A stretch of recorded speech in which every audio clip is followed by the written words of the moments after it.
enfermería en salud mental, técnicas de seguridad. El tema que vamos a tratar el día de hoy es técnica de seguridad en pacientes mentalmente enfermos.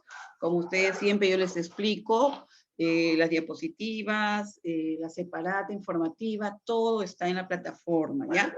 Los videitos que los invito a que ustedes los vean. Tienen una tarea también que la van a visualizar dentro de unos minutos más. La pueden entregar hasta el día domingo, ¿ya? Y un examen que lo van a hacer el día jueves a partir de las 8 de la noche hasta las 11 de la noche, ¿ya? Entonces vamos a empezar a hablar sobre las técnicas de seguridad en pacientes mentalmente enfermos, ¿no? En su tipo de pacientitos a la cual nos estamos dedicando en esta asignatura, ¿no? Vamos a hablar de la seguridad, ¿no?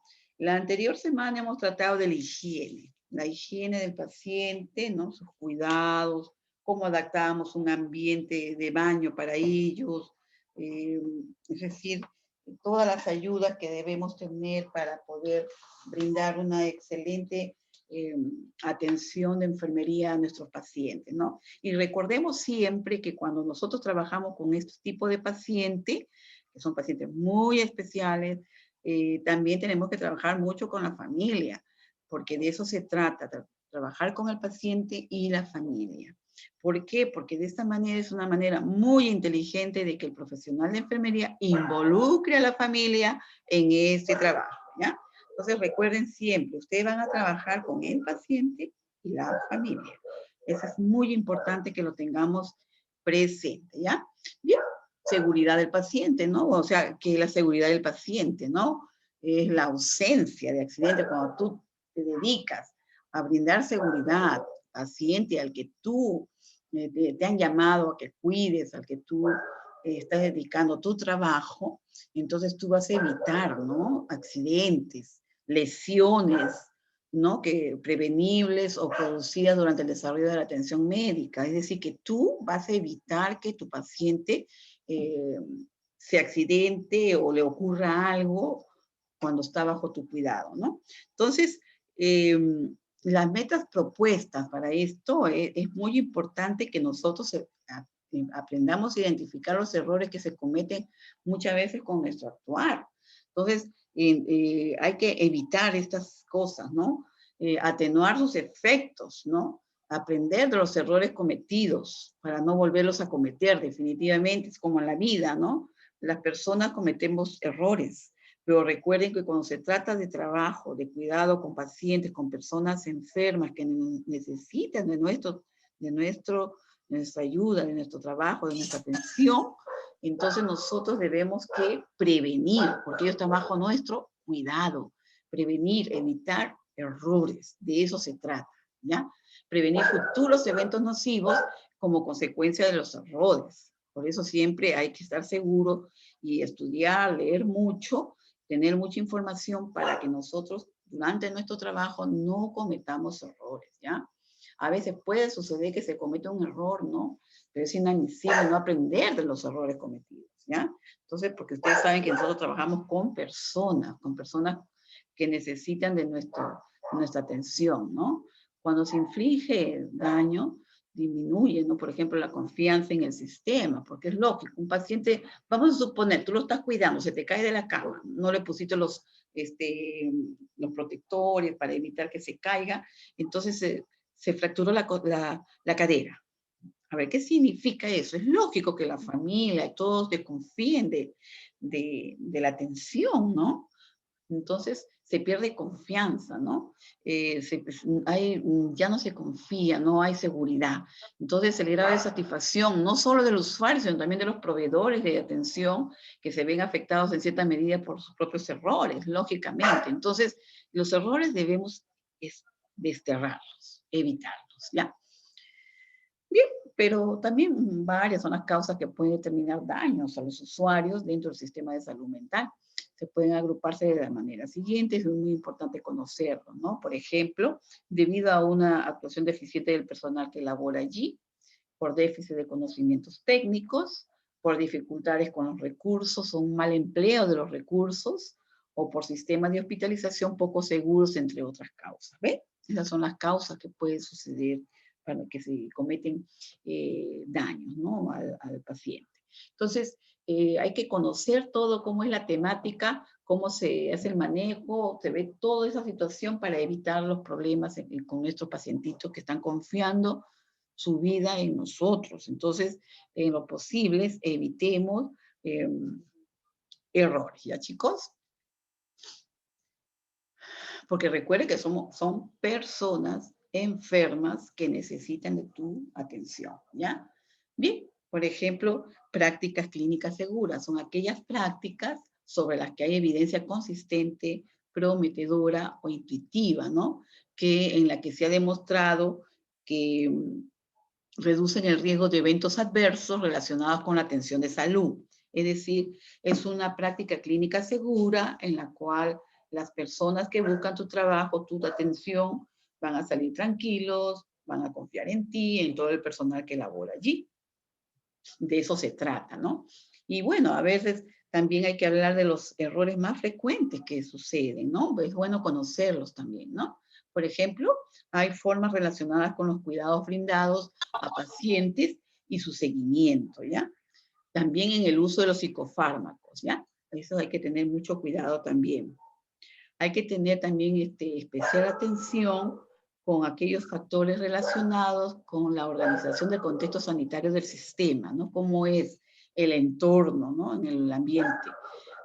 Por ejemplo, como punto B, el reparto y definición de las funciones por parte de todo el equipo asistencial multidisciplinario. Cuando decimos de un equipo asistencial multidisciplinario, se trata de todo el equipo de salud, ¿no? Es decir, ahí entra el médico, psiquiatra, el enfermero, el técnico de enfermería, la parte administrativa, etcétera, ¿no? Es todo el conjunto.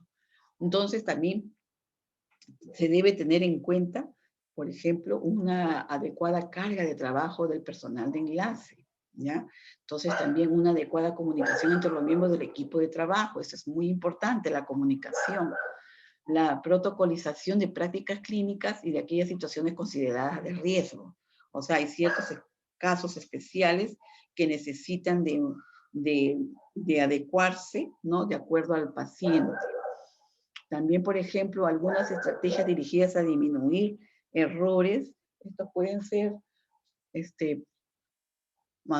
por ejemplo, para evitar estos errores, se tienen que establecer manuales de organización. ¿En qué consisten estos manuales? Estos manuales consisten en una protocolización en la cual el profesional, tanto de enfermería, el licenciado, el técnico de enfermería y todo el equipo de salud tienen que conocer cómo se va a llevar a cabo la atención del paciente, según los cuadros o los signos, los síntomas o el diagnóstico médico de cada paciente, ¿no? ¿Cómo se va a llevar? Ese manual de organización tiene que existir en todos los servicios, en el hospital o donde estás laborando, ¿ya? Adecuar las horas de trabajo para disminuir el estrés y fatiga. Nosotros como humanos habíamos hablado del estrés y la fatiga a la que estamos expuestos. Entonces, tú también, como profesional, como persona que te agotas, tú tienes que cuidarte, tienes que cuidar tu salud para poder cuidar a otra persona. Porque si tú te enfermas, ya no vas a poder cuidar a otra persona, ¿está claro? Primero tienes que cuidarte tú para cuidar a otros. ¿Estamos de acuerdo? Bien. Aumentar la participación de los pacientes y familiares en el proceso. Esto es muy importante. Involucrar a la familia en la atención que necesita el paciente, ¿ya? Eso es muy importante porque de esa manera, en esa comunicación que hay entre el profesional y la familia, es excelente para poder facilitar el trabajo en equipo, ¿no? También a la familia hay que ponerla en el proceso. También protocolizar las prácticas clínicas. Como les digo, en esos manuales de atención tienen que existir esos protocolos de actividades para que todo salga ok, que todos los profesionales nuevos que lleguen a ese servicio conozcan cómo es el trabajo, ¿no? Fomentar un entorno de aprendizaje. Eso es muy importante, que siempre estemos en capacitaciones, que estemos aprendiendo, capacitándonos de tal manera que esto favorece en la atención, ¿no? Establecer un sistema para identificar y notificar y sobre todo analizar los incidentes de riesgo. Eso es muy importante. Por ejemplo, también nosotros vamos a ver las vías, ¿no? Para lograr la seguridad del paciente en el orden asistencial. Como punto A vamos a ver, por ejemplo, la correcta recepción, conducción y estancia del paciente en el sistema de salud mental. ¿Qué significa esto, no? Cuando llega el paciente va a llegar por admisión, definitivamente es el recibimiento, la primera atención, ¿no? Porque una de las entradas definitivamente es por admisión, ¿no? En los servicios de emergencia también tienen un servicio de admisión, entonces, porque está entrando por emergencia, pero ahí hay un servicio de admisión en el cual va a quedar anotada la atención del paciente que está ingresando como una emergencia por la crisis o el problema que esté pasando. Entonces, los diferentes ámbitos de intervención tienen objetivos y características particulares que los diferencian entre sí. Aquí, por ejemplo, también vamos a ver que muchos de los pacientes atendidos no son capaces de comprender con claridad diferentes orientaciones que se les brindan, ¿no? De ahí que la familia debe participar en este proceso de forma activa, ¿ya? Entonces, esto es muy importante que lo conozca el paciente y la familia. La toma de decisiones con los pacientes y familiares como vía para compartir riesgos, esto es muy importante también, es un proceso de comunicación, ¿no? Y de toma de decisiones clínicas de forma conjunta, ¿ya? Y como sé, el conjunto informado, el consentimiento informado, esto es bien importante, ¿no? Esto tiene mucha importancia para la seguridad del paciente, ¿no? ¿Y por qué? Porque aquí se informa lo que se va a trabajar con él, o sea, no se va a desconocer la labor, ¿no? Bien, a través del proceso de comunicación, información, decisiones y firmas del documento. Bueno, aquí tiene que haber la capacidad, ¿no? En la cual el individuo debe tener la capacidad de tomar decisiones. La voluntariedad, los sujetos deben decidir libremente someterse a un tratamiento o participar en un estudio sin que haya persuasión, manipulación ni coerción, ¿ya? El carácter voluntario del consentimiento es vulnerado muchas veces cuando es solicitado por personas en posición de autoridad. A veces sucede, ¿no? O no se ofrece un tiempo suficiente al paciente para reflexionar, consultar o decidir. Esta información, en el punto C, ustedes están viendo que las opciones deben ser comprensibles e incluir el objetivo del tratamiento o de estudio al que está siendo sometido el paciente, ¿no? Los procedimientos, los beneficios y riesgos potenciales. Eso es muy importante que se informe. Y comprensión, que es la capacidad del paciente para entender la información que se le está brindando. Esto es muy importante, ¿no? Pero siempre es bueno cuando ingrese este tipo de pacientes que esté acompañado de un familiar para que de esa forma firmen el consentimiento informado, ¿no? O sea, es un protocolo, digamos, ¿no? Bien, entonces, guía o protocolo de práctica clínica, elaborar recomendaciones para analizar la atención a pacientes. Ahí, por ejemplo, vamos a ver,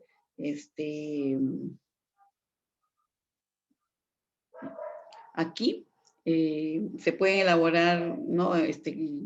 Recomendaciones y con ellas analizar la atención a los diferentes tipos de pacientes, ¿ya? La historia clínica es un documento esencial, en la buena práctica clínica.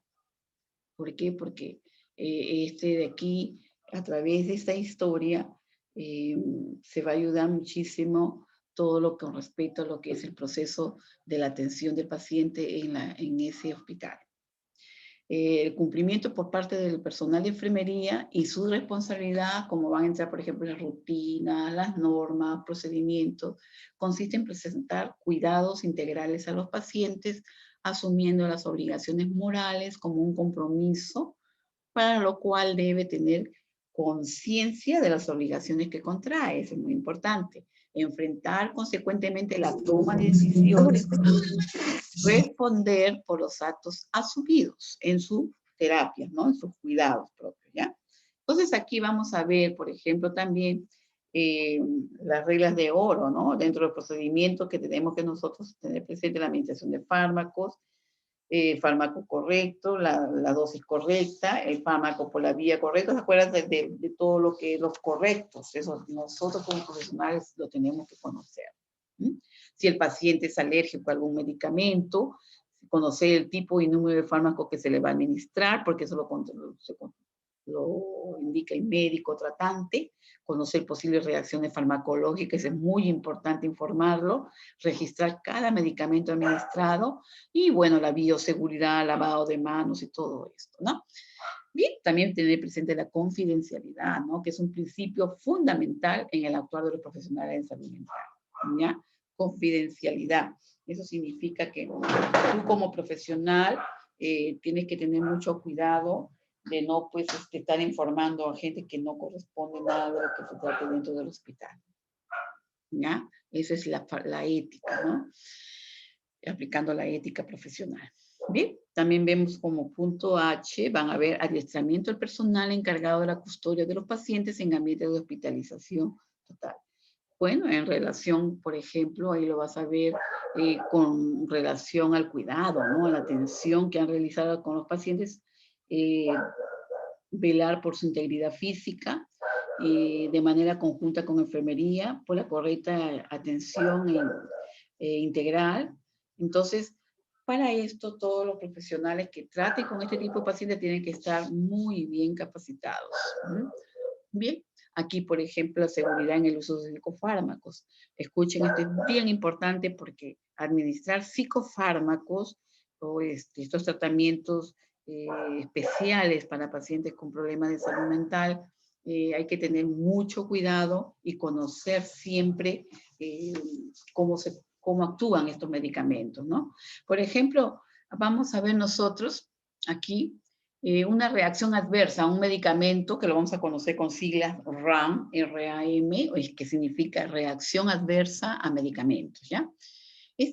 Viene a ser cualquier respuesta a un fármaco que es nociva, ¿no? Que se le va a hacer daño, ¿no? Es nociva, no intencionada, ¿no? Entonces, esta se produce a dosis habituales muchas veces eh, para la profilaxis, diagnósticos o tratamientos. Vamos a ver también que se producen durante su uso adecuado, ¿ya? Esto es muy bueno saberlo, ¿ya? Aquí también difieren de la dosificación excesiva accidental o intencionada o de la mala administración de un fármaco. Por eso hay que conocer bien todo esto, ¿ya? El uso adecuado de los fármacos. Sus causas pueden ser las siguientes.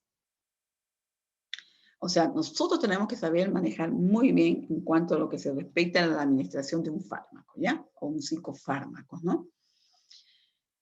Por ejemplo, cuando se trata de un diagnóstico erróneo, la prescripción del medicamento equivocado o de una dosis equivocada del medicamento correcto, ¿me entiende? De repente puede ser mayor la dosis o menor, lógicamente que no va a causar un efecto favorable en el paciente.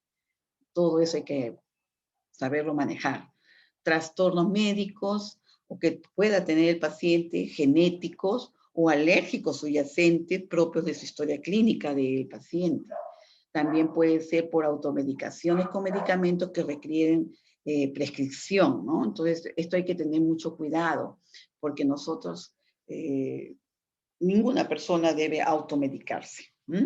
Siempre debe ser, esto, sobre todo los psicofármacos, son tratamientos que deben ser indicados por el médico psiquiatra. Bien, incumplimiento del tratamiento prescrito también muchas veces. A ver, tú dices, pero ¿cómo? ¿Qué pasa? ¿Por qué no reacciona adecuadamente este paciente? ¿Qué pasaba? Que al paciente no le habían estado dando la medicación, ¿no? O el paciente hacía trampita y la botaba, la escupía. Por eso siempre hay que verificar cuando uno le brinda el tratamiento al paciente, que abra la boca para verificar qué pasó la pastilla, ¿no? Porque a veces ellos le esconden en la boca misma, debajo de la lengua, al costado, en fin, de tal manera que tú no lo ves y después lo escupen, lo botan. Entonces, lógicamente, no va a haber una reacción adecuada, no va a haber un buen resultado, ¿no? Bien, por ejemplo, también pueden haber reacciones con otros medicamentos, porque el paciente no solamente recibe un medicamento, recibe otras terapias, de repente tiene otras enfermedades concomitantes y que estas suelen hacer una reacción, ¿no? Por ejemplo, incluidos medicamentos tradicionales y a veces también con alimentos, ¿no? Bien, el uso de medicamentos de calidad inferior puede ser de la norma, cuyos ingredientes, o sea, composición química, no se ajustan a las especificaciones científicas apropiadas y que pueden resultar ineficaces y a menudo muy peligrosas.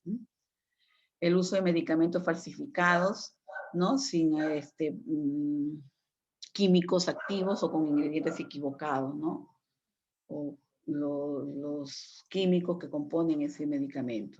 Todo el medicamento supone un compromiso entre los beneficios y los posibles perjuicios, ¿ya? Por ejemplo, no hay medicamento que sea exento de riesgos, pero por eso mismo debemos que saber aplicarlos, administrarlos en las cantidades, en las dosis indicadas por el médico tratante, respetando eso. Una evaluación atenta de los riesgos y beneficios de los medicamentos promueve la seguridad del paciente, ¿no?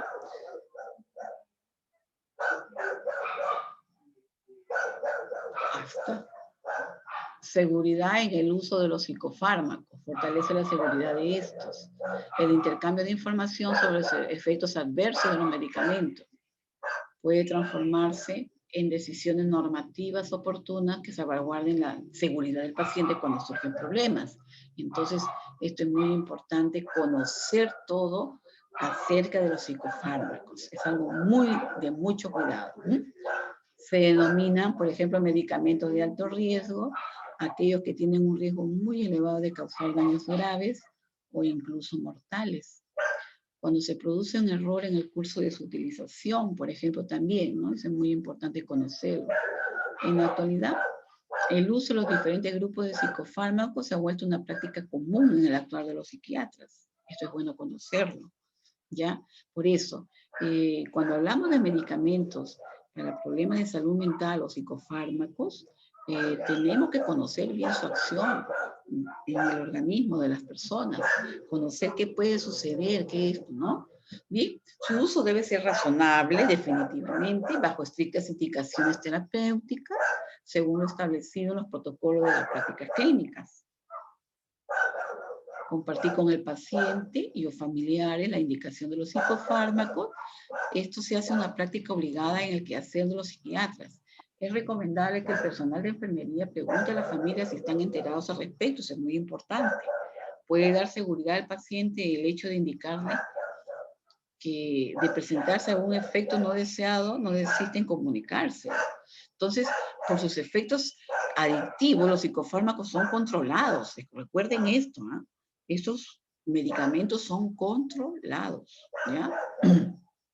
Entonces, prohibidísimo automedicarse, ¿ya? Cuando se van a cambiar dosis, todo se consulta con el psiquiatra. Por eso tú, como técnico de enfermería o la licenciada de enfermería, ella tiene que estar siempre en contacto con el médico tratante. Si ustedes ven algún cambio que no es positivo para el paciente, si ustedes ven alguna reacción, retirar el medicamento e informar al médico. Que es una reacción que no ha visto antes y que se considera una reacción adversa, ¿no? Y que lógicamente va a causarle daño al paciente. Entonces, se retire y se comunica al médico. Bien, algunas recomendaciones técnicas para facilitar la administración de los psicofármacos, por ejemplo, vamos a ver por ejemplo, vamos a ver estas reacciones, ¿no? Estas recomendaciones que debemos tener presente, por ejemplo, ¿no? Un punto importante es el uso de psicofármacos cuando no está justificado, ¿ya? Evitar el uso de los psicofármacos cuando no está justificado.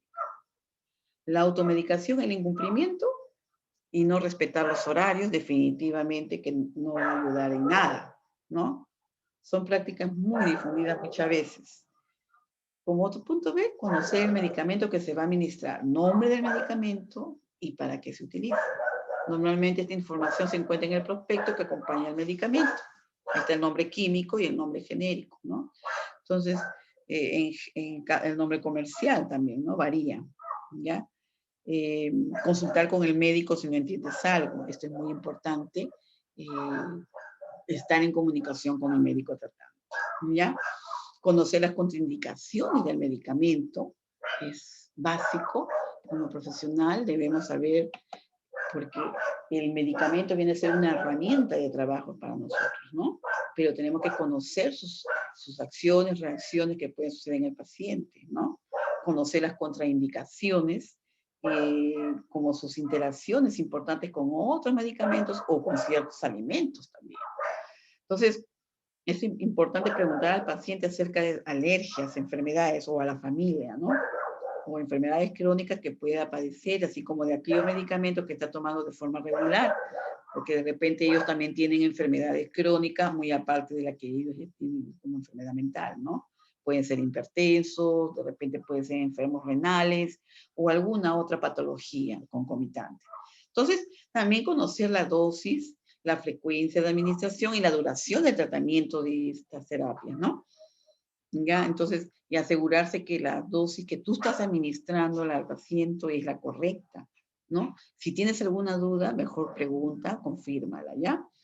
Asegurarse bien de la vía de administración de estas terapias también es muy importante, ¿ya?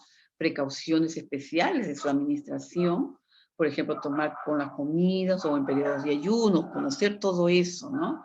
Conocer y vigilar los efectos adversos del medicamento. Los medicamentos no están exentos de efectos indeseables. Cuando se administra un medicamento por primera vez es recomendable estar atento a la posible aparición de efectos adversos. Con frecuencia y siempre que esté justificado, el médico podrá alertar de los efectos adversos más frecuentes, ¿ya? Bien, por ejemplo, si tras la administración de un medicamento se presentan reacciones adversas, debes comunicar lo antes posible al médico. Ese es nuestro trabajo. Comunicar al médico, ¿ya? ¿Por qué? Porque es la persona indicada para poder cambiar la terapia. Bien, ahora, nuestro cuidado, nuestra conservación, porque ese es nuestro trabajo. Cómo conservar y almacenar los medicamentos, porque un medicamento no vas a tener la opción de los rayos solares, ¿no? Del calor, en fin, ¿no? A cambios de temperatura, etcétera, ¿no? Es fundamental respetar las condiciones del almacenamiento correcto de cada medicamento, porque es lógico, si tú no tienes ese cuidado, el medicamento va a perder su acción, ¿no? Se va a malograr y lógicamente le vas a causar más daño al paciente que un bienestar. Entonces, si el medicamento se conserva en condiciones distintas a las recomendadas, no se puede garantizar la caducidad expresada en el envase. Por eso, si en las especificaciones del folleto del medicamento te dice mantenerlo a temperatura tal, ¿no? Tú tienes que tenerlo en esa temperatura libre, fuera del calor o de los rayos solares, etcétera. Tú manténlo en un lugar fresco, aireado, y que no llegue el sol en esa zona, ¿no? Entonces, estás conservando adecuadamente el medicamento, ¿no? Algunos medicamentos deben refrigerarse, lo cual se consigna también ahí, ¿no? O sea, depende de la terapia, ¿ya? Entonces, todo eso te dice ahí, ¿no? Los medicamentos deben guardarse en su envase original, en un lugar seco y cerrado, con protección, ¿no? Entonces, debemos cumplir con esas indicaciones, ¿ya?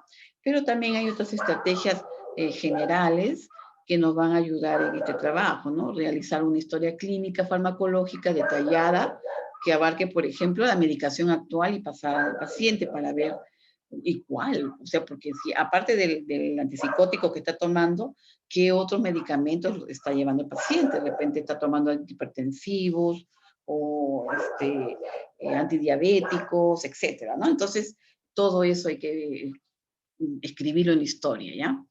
También el motivo de prescripciones anteriores, afecciones somáticas, hábitos orales sin necesidad de psicoestimulación. Por ejemplo, si el paciente toma café, o Coca-Cola, o fuma tabaco, ingiere alcohol, etcétera, etcétera, etcétera, ¿no? Entonces, todo eso, ¿no?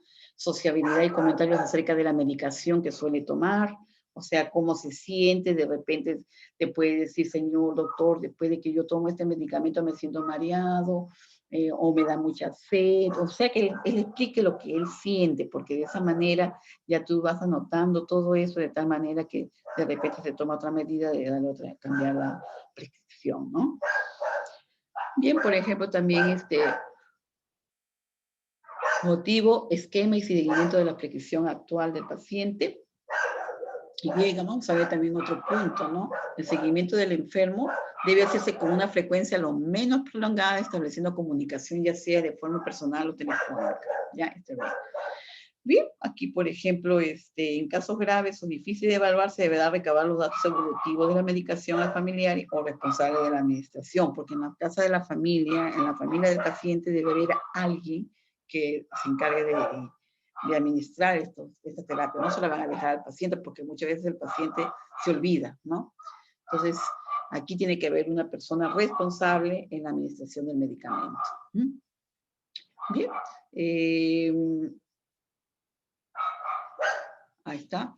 Los factores específicos más importantes en la administración de los psicofármacos son los que corresponden, por ejemplo, a la farmacodinamia, ¿no?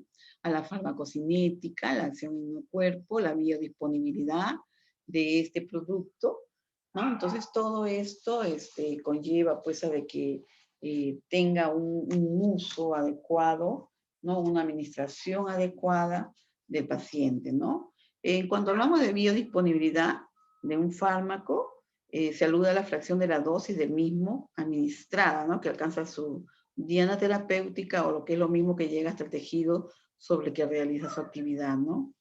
Entonces, esto es muy importante tenerlo presente. Aquí también aprender a utilizar pocos fármacos es mejor que emplearlos todos mal, ¿no? Bien, otro punto también es las diferencias, ¿no? En la respuesta clínica apreciada dependen de más de una buena o mala utilización. Entonces también eso hay que tener presente. Y bien, también vamos a ver que usar dosis bajas o medias e irlas incrementando de forma progresiva según la respuesta deseada, y la tolerancia debe ser indicada por el médico tratante. También establecer una búsqueda constante relacionada con las reacciones adversas y notificarlas oportunamente, ¿ve? Llevar a cabo un uso permanente de las guías, ¿m? De las guías o protocolos de prácticas clínicas con respecto a estas terapias. Establecer también una información adecuada al paciente o familia sobre el psicofármaco a usar relacionado, ¿no? O sea, todo eso es una buena información que debemos brindar, ¿no? Con los objetivos de su uso, reacciones adversas más frecuentes, conductas, etc. ¿Mm? Bien, por ejemplo, tener presente todos estos puntos es muy importante, ¿no? Porque tú como profesional tienes que tener mucho cuidado, ¿ya? A ver, acciones de enfermería que se deben tener presente en la enseñanza de la salud mental y de seguridad del paciente. Por ejemplo, aquí, como un punto importante aquí, es tomar medidas para prevenir y evitar lesiones en el paciente. Evitar, por ejemplo, objetos punzantes, cortantes, ¿no? En la cual el paciente se puede autolesionar, ¿ya? Retirar del alcance del paciente productos químicos que pudieran causar intoxicaciones, impedir el acceso a cualquier tipo de medicación no prescrita y los lugares donde ésta se almacena. En casos necesarios, impedir el acceso a cualquier medicación, tener en cuenta siempre sus advertencias o amenazas de autolesión y comunicarlas al médico tratante. En el caso de pacientes deprimidos, entonces todo eso tiene que, o pacientes que han intentado suicidarse, ¿no? Entonces también, por ejemplo, pacientes con alteraciones psicomotrices, respetar su espacio de seguridad. Si fuese necesario, siempre bajo prescripción médica, se procederá a la contención mecánica en casos de alteraciones, cuando se ve al paciente en un estado de agitación, ¿no? Por ejemplo, si tú le vas a administrar una inyección intramuscular o endovenosa, es mejor inmovilizarlo para que sea más práctico tu trabajo. Se puede también realizar, recuerda que siempre se requiere de ayuda, si es necesario comuníquelo, evite lesionar al paciente. Entonces, si tú necesitas ayuda, búscala, es muy importante. Debes satisfacer todas las necesidades como de comer, beber, eliminaciones, de higiene, de descanso, todo, ¿no? Las necesidades básicas de la vida. Brindar comodidad y confort, abrigarlo si hace frío, si tiene calor, ventilación abriendo ventanas, no desobedezca órdenes médicas, guarde, por ejemplo, observe y anote toda la incidencia del registro de enfermería en su historia clínica del paciente, ¿no? Debe tener siempre presente en la confianza y todo para que salga todo bien, ¿no? El trabajo es muy importante y informar. informar los cambios o algo que pueda haber. En cuanto a la deambulación en los pacientes dementes y algunas sugerencias para afrontarlas, por ejemplo, vamos a tener presente que los pacientes con demencia suelen caminar aparentemente sin un rumbo definido. Los vas a ver que van de aquí para allá, van y regresan constantemente, están camina y camina, y muchas veces ni se cansan, ¿no? Entonces, observar todo esto, programa ejercicios periódicos, ¿no? Un programa de una rutina de ejercicios para reducir al mínimo la ansiedad del paciente, lo va a ayudar a relajarse, ¿no? Por ejemplo, tú le puedes dar a beber una manzanilla que es relajante, valore también la posibilidad de instalar nuevas cerraduras que solo pueden abrirse con llave, porque a veces escapan los pacientes, ¿no? En el caso que tú lo estés cuidando en domicilio. Prueba también usar barreras para ocultar puertas. También puede ser, ponga cubiertas de plástico sobre los pomos de las puertas para que sean seguros en caso de manipulaciones. En fin, hay que ideárselas, ¿no? Considere la posibilidad de instalar un sistema de video de seguridad doméstica. Eso se le dice a la familia para mantener vigilado al paciente con demencia. Por ejemplo, considere los sistemas de posicionamiento global o GPS u otras tecnologías, porque a veces el paciente se puede perder, ¿no? Porque a veces escapan. Entonces guarde en un lugar seguro algunos artículos esenciales como el abrigo, la cartera o las gafas del paciente. Algunos pacientes no saldrán a la calle sin estos u otros artículos, definitivamente, ¿no? Póngale al paciente un brazalete de identificación, un número telefónico de la familia, pósalo a la ropa, etiqueta de identificación, siempre tenga a mano una foto reciente del pacientito y por si fuera necesario denunciar la desaparición del paciente, ¿no? Avise a los vecinos sobre la posibilidad de que se escape a la calle el paciente. Asegúrese de darle su número telefónico. Eso es muy importante, ¿ya? Que haya siempre a quien llamar, ¿no? Pero también se pueden presentar ciertos escenarios problemáticos en la atención de tus pacientes mentales. Entonces tú tienes que tú tienes que tener presente esto, ¿no? Por ejemplo, aquí vamos a verlo, el protocolo de Londres, ¿no? Que son protocolos a nivel internacional, ¿no? Ellos nos explican, por ejemplo, índice clínico, ¿no? Un incidente clínico viene a ser un término que a referirse a errores o eventos adversos que ocurran durante un proceso clínico asistencial, ¿no?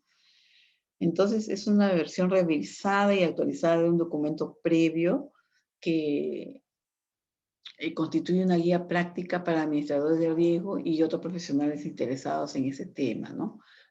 Por ejemplo, puede haber falla en la atención, ¿no? Aquí, en esta falla de la atención, puede haber una deficiencia para realizar una acción prevista según lo programado a la utilización de un plan incorrecto, ¿no? Entonces, la utilización se puede manifestar también mediante la ejecución de procesos incorrectos o falla de acciones, o tal vez mediante la no ejecución de los procesos correctos, ¿no? Falla de omisión en la fase de planeación o de ejecución, ¿no? En la atención. Las fallas son por definición no intencionales. Estas, por ejemplo, fallas activas o acciones,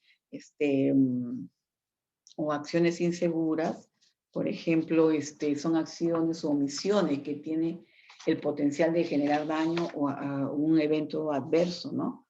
¿Ves? Por ejemplo, viene a ser, ¿no?, una conducta, ahí está, que ocurre durante el proceso de atención de salud por miembros del equipo de salud. Entonces, esto hay que tener mucho cuidado. ¿Ya? Entonces, ahí puede ser el enfermero, el médico, el de la farmacia, el fisioterapeuta, el auxiliar de laboratorio, el técnico de enfermería, cualquiera de los profesionales, ¿no? Entonces, también vamos a ver ciertas fallas latentes que suelen haber, que vienen a ser acciones u omisiones que se dan durante el proceso de atención en salud por miembros de los procesos de apoyo, ¿no? El personal administrativo que es en este grupo, ¿no? Entonces, todo esto debemos tener presente en cuanto a lo que se trata del cuidado de este tipo de pacientes, ¿ya? Por ejemplo, un evento adverso. ¿Qué es esto, no? Porque suelen suceder, viene a ser el resultado de una atención en salud que de manera no intencional produjo daño. Por ejemplo, caídas de pacientes hospitalizados, complicaciones secundarias a la aplicación de la contención mecánica, suicidio en el medio hospitalario, imagínense, terrible.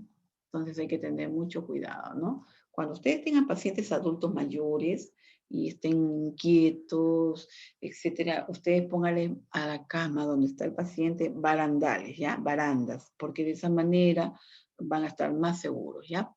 Porque muchos de ellos se desorientan y se caen. Bien, cuando hay lesión, es atribuible a la atención en salud. Se ha producido de una manera involuntaria por el personal asistencial, ¿no? Aquí están viendo, miren, esta parte, técnica inapropiada, la falla de supervisión, línea de confluencia de factores, los riesgos, comunicación deficiente, evento adverso, formación inadecuada, ¿no? O sea, una monitorización deficiente, ¿no? En cuanto a lo que es la atención del paciente, ¿no? Bien, entonces en esto hay que tener mucho cuidado. Los eventos adversos pueden ser prevenibles y pueden ser prevenibles y no prevenibles. Prevenible, resultado no deseado, no intencional, que se habría evitado mediante el cumplimiento de los estándares del cuidado asistencial disponibles en el momento determinado. O sea, estás evitándolo, ¿no es cierto? Y el evento adverso no prevenible es el resultado no deseado, no intencional, que se presenta a pesar del cumplimiento de los estándares del cuidado asistencial. Suceden, pueden suceder. Factores contributivos, por ejemplo, son las condiciones que predisponen una acción insegura, ¿no? Por ejemplo, una falla. Los factores contributivos considerados en el protocolo de Londres, aquí lo tenemos, que son, por ejemplo, el paciente, o sea, cómo ese paciente contribuyó al error. Ejemplo, un paciente angustiado, ¿no? Por ejemplo, un paciente que está angustiado, inconsciente o, en fin, ¿no? Con algún problema muy especial. Tarea y tecnología, puede haber documentación ausente, poco clara, no socializada, que contribuye al error, entendido como la tecnología o insumos ausentes, deterioradas, sin mantenimiento, sin capacitación al personal que la usa y que contribuye al error. Por eso, si se trata de tecnología, hay que aprender a utilizarla adecuadamente. Y en el caso del individuo, ¿no? Aquí, por ejemplo, equipo de salud, que contribuyen a la generación del error. También suele haber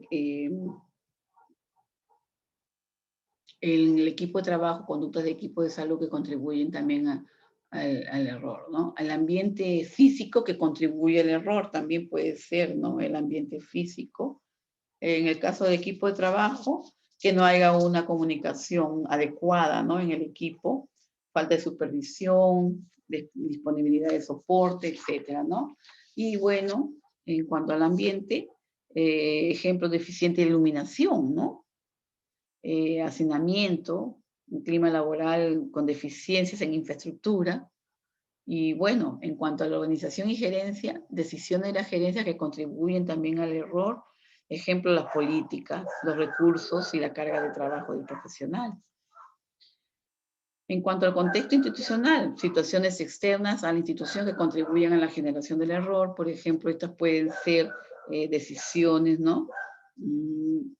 En demora o ausencia de autorizaciones, leyes o normatividad, ¿no? Hay, por ejemplo, incidentes. Ahí es un evento o circunstancia que sucede en la atención clínica de un paciente que no le genera daño, pero que en su ocurrencia se incorporan fallas en los procesos de atención. Entonces, esto es muy importante tenerlo presente, ¿no? Porque, por ejemplo, ustedes van a ver, miren, en investigación de incidentes, errores o eventos adversos, se va a ver identificación del suceso adverso, identificación investigar, selección de equipo investigador, obtención y organización de esta información, establecer la cronología del incidente. Bueno, se va a hacer identificar acciones inseguras, factores contributivos y recomendaciones y un plan de acción que se va a tomar en cuenta para en un futuro evitar los errores que puedan contribuir en este proceso, ¿no? En la atención del paciente. Entonces, esto es muy importante tener presente, ¿ya?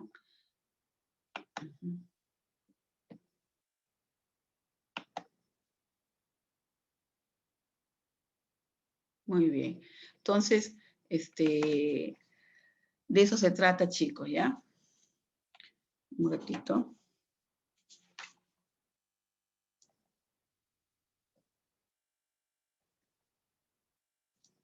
Bien, entonces de eso se trata, ¿no? Que la atención del profesional de salud sea la adecuada. Primeramente, que tú, como profesional de la salud, cuidador de este tipo de pacientes, tienes que conocer la problemática que conlleva a él, ¿no? Y también conocer eh, los posibles errores que puedan ocurrir. Definitivamente nosotros debemos evitarlos, pero que nosotros debemos trabajar eh, coordinadamente con todo el equipo de salud de tal manera que todo salga bien, porque todo es en bienestar de nuestro pacientito, porque a él nos estamos dedicando, a cuidarlo, ¿no? A que más bien en vez de que se complique, él salga lo más pronto de su problema de salud, al menos que se estabilice y pueda ser dado de alta y llevarlo a su domicilio con su familia.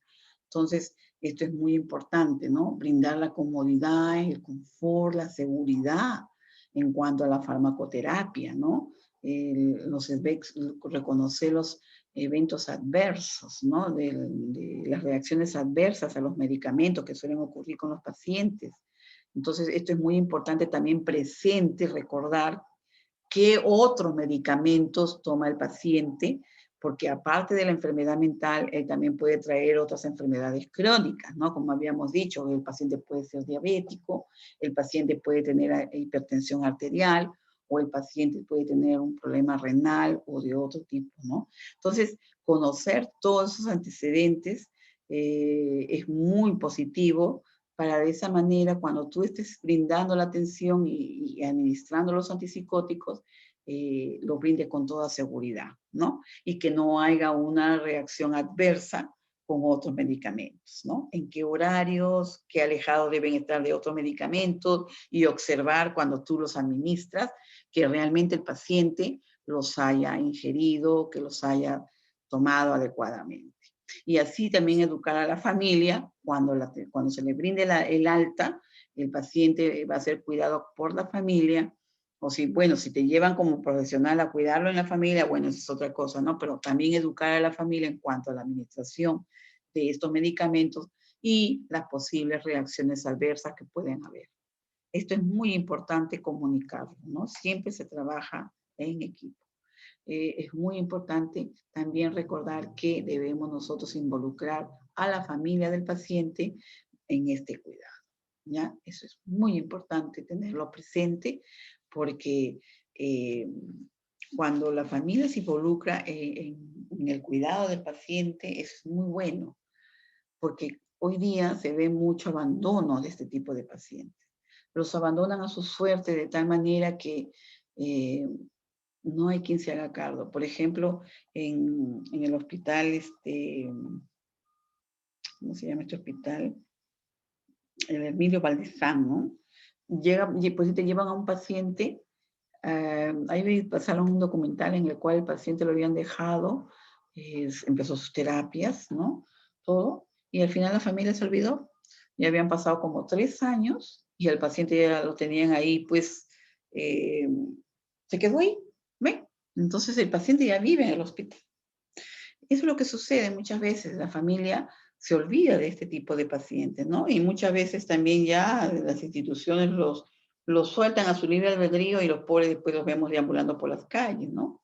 ¿Por qué? Porque no hay una buena política en cuanto a lo que es eh, el manejo, digamos, después ¿no? De las terapias, ¿a dónde se va? ¿Cómo va a seguir? ¿Con quién? Entonces, falta mucho todavía, ¿no? Por hacer en cuanto a lo que es estas políticas de salud, ¿no? Acá en el país todavía. Es muy importante reconocer esto, ¿no? Es un gran problema en cuanto a lo que es la salud pública, digamos, ¿no? Eh, Perú tiene sus estrategias sanitarias de salud mental, pero todavía hay deficiencias. Hoy en día, en estos momentos que estamos viviendo la pandemia, ¿no? El estar en nuestros hogares, todo esto está trayendo problemas de salud mental. Está trayendo cuadros de ansiedades y depresiones en las personas porque realmente ya esta situación es agotadora. Bueno, ojalá ya que todo vuelva a la normalidad, como ya se está vacunando a la población, ya todo vaya volviendo a la normalidad, ¿no? Entonces, es muy importante tener presente todo eso, porque incluso en los niños se están viendo también este tipo de problemas, no solamente en los adultos, en los jóvenes, sino también en los niños, porque son personas, ¿no? Que también están viviendo esta situación, ¿no? De aislamiento, en fin. Entonces, como futuros profesionales de la salud, tenemos que brindar, ¿no? Y prepararnos para lo que viene, ¿no? Y en el caso de pacientes con problemas de salud mental, trabajar adecuadamente con la familia y el equipo de salud. ¿Alguna pregunta sobre el tema que hemos conversado, chicos? ¿Sí? ¿Qué es el RAM? A ver, ¿quién me responde? El RAM, R-A-M. ¿Qué es? ¿Qué significa? Miss, es la Real Academia Española, creo. El RAM, es las siglas, R.A.M. RAM. Lo hemos dicho al inicio del curso, ¿no? Del tema. Reacciones adversas. Sí, muy bien, Kaiko. Reacciones adversas a medicamentos, ¿ya? Reacciones adversas a medicamentos. Recuerden, ¿ah? Porque puede suceder, pues, ¿no? Como estamos explicando, el paciente no solamente va a recibir la terapia antipsicótica, él también suele recibir para enfermedades crónicas. Entonces, ¿qué reacción hay entre ambos medicamentos? Por eso hay que ver cómo hacer un buen horario de administración de medicamentos, de tal manera que no se crucen y no haya una interacción adversa, ¿no? Entonces, eso es muy importante cuando se programa un buen horario de administración de medicamentos, ¿ya?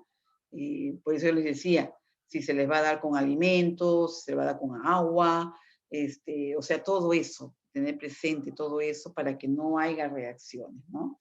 Y si hay un cuadro de reacción adversa, inmediatamente comunicarlo al médico tratante. Eso es muy importante, tener el teléfono del médico tratante. ¿Ya, chicos? Pedro Junior, ¿sí? Dime.